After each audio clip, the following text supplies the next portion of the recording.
The fragrance of selfless love that has drawn the world into one family. The truth of an eternal message that has been revealed through every act and word. The fulfillment in service that has been taught by relentless sacrifice. The Lord's own life is indeed His message.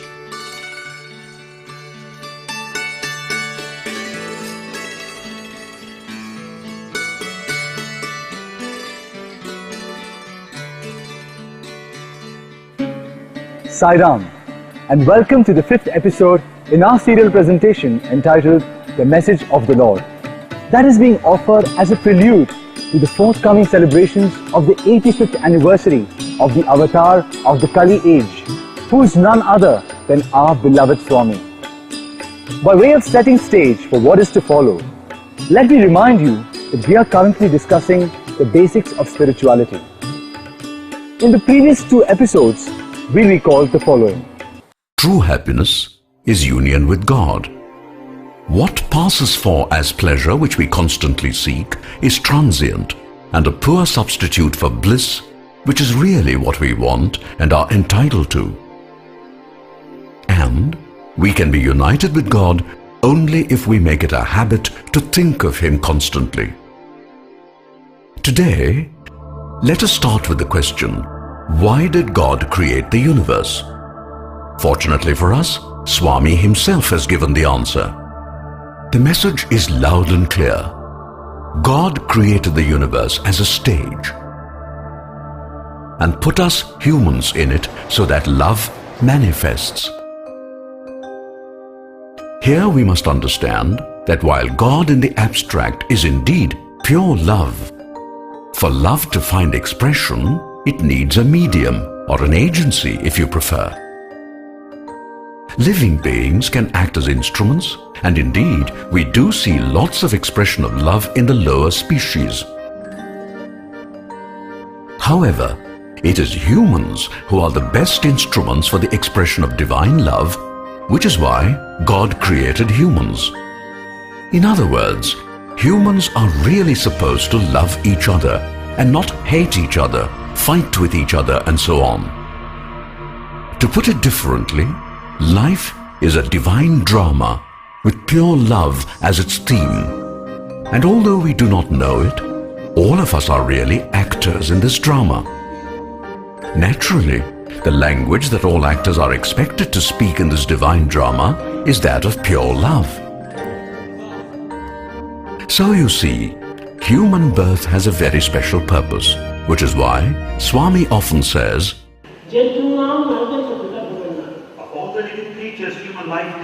thus, the constant reminder from Swami is, human birth is special and privileged and is not to be wasted the way most of us tend to. Unfortunately, however, most people are not conscious of what God really expects of them. With the result, the divine drama does not play out the way it is supposed to. Basically, humans mess it up by replacing pure love with anger, hate, greed, conflict, war, and what have you. So, what has gone wrong? Did by any chance God write an imperfect script for His divine drama?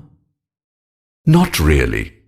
God, being the supreme playwright and the ultimate director and producer, cannot be expected to make such elementary mistakes.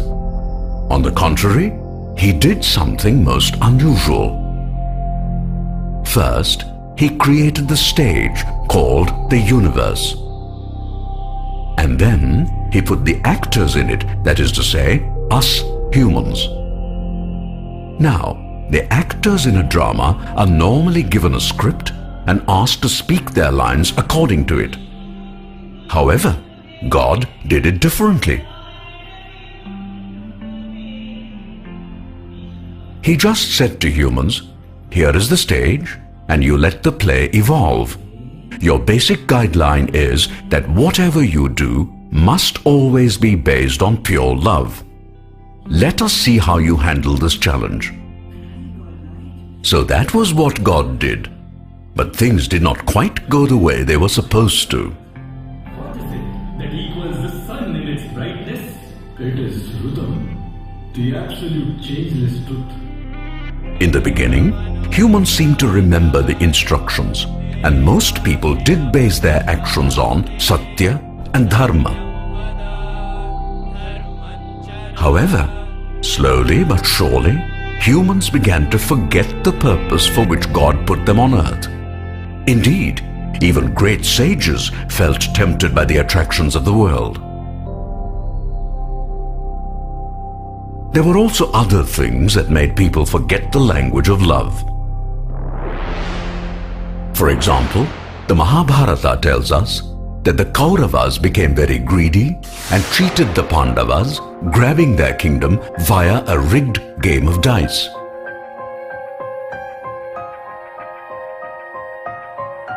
Since then, humans have got on to a huge slippery slope, so much so that these days things are rather bad most of the time.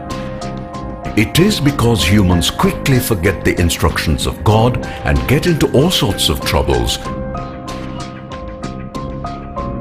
that God incarnates in our midst from time to time in order to help us out. But we shall come to that a little later. Meanwhile, let us deal with the following question. Why do humans mess up God's play?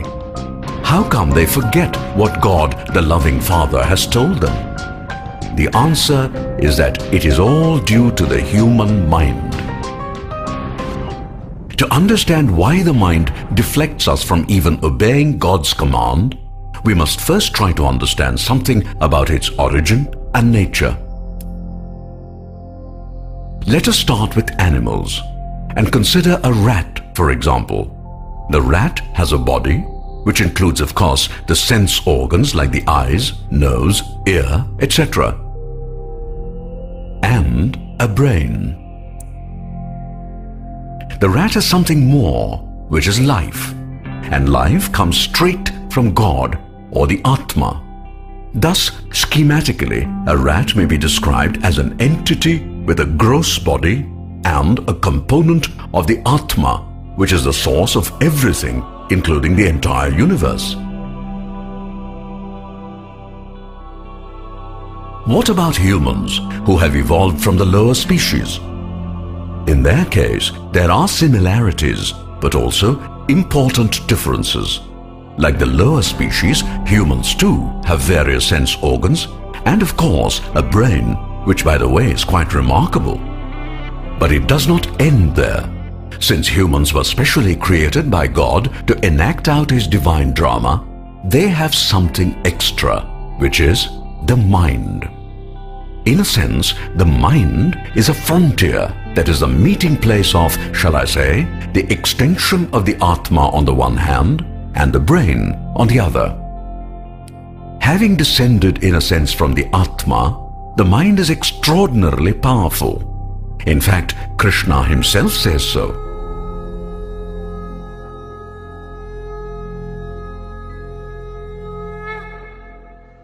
It is because of this amazing power that humans are able to do so many amazing things.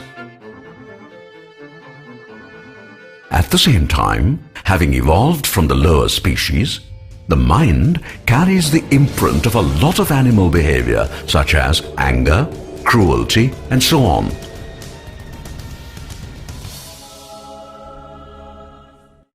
In short, when humans try to play out God's instructions in the divine drama, what actually happens is decided by how the mind of every single human responds to two different forces. One force pulls the mind towards the world and all it has, while the other force tries to pull the mind towards God. The result in each case is determined by how much influence the heart exerts to counter the pull from the side of the external world. It is important to understand this point clearly. For this alone explains why some people are good and others are not so good. In the case of a person who is good, the influence of the heart is strong.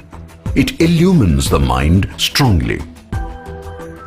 The result is that the good in the person is able to defeat the forces of evil within, and the individual emerges as a virtuous and spiritual person.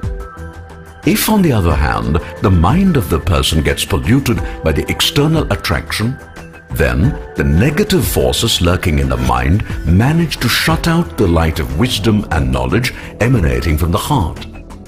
Eventually, the person becomes a cross between an animal and the devil.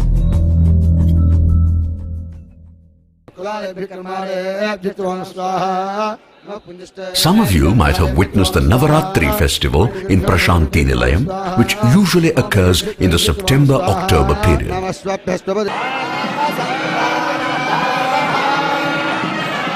The festival lasts 9 days and is in celebration of the Universal Mother who is worshipped during that period.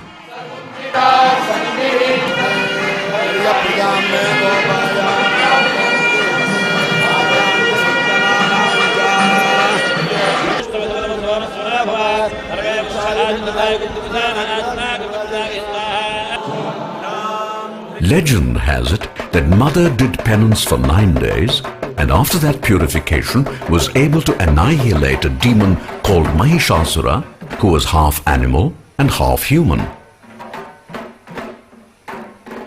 The message is that it is only through strict control of the senses and the mind that one can remove inner contamination, meaning animal and demonic tendencies, thus enabling the heart to illumine the mind.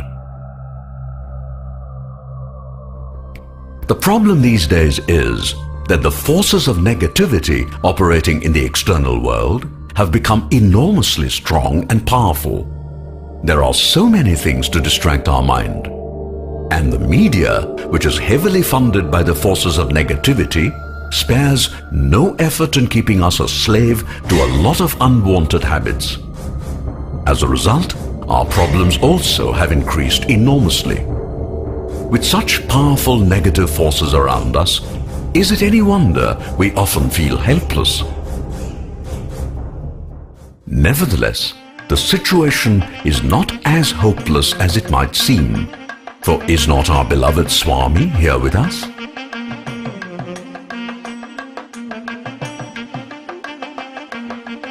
In the Gita, Lord Krishna assures humans that whenever humanity is in distress, he would come back, and he has kept his promise.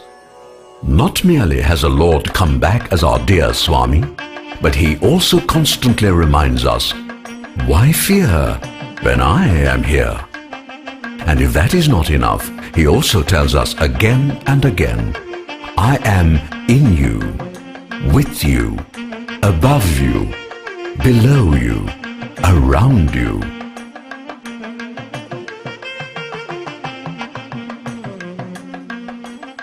There are two important points to be noted in the above statement of Baba.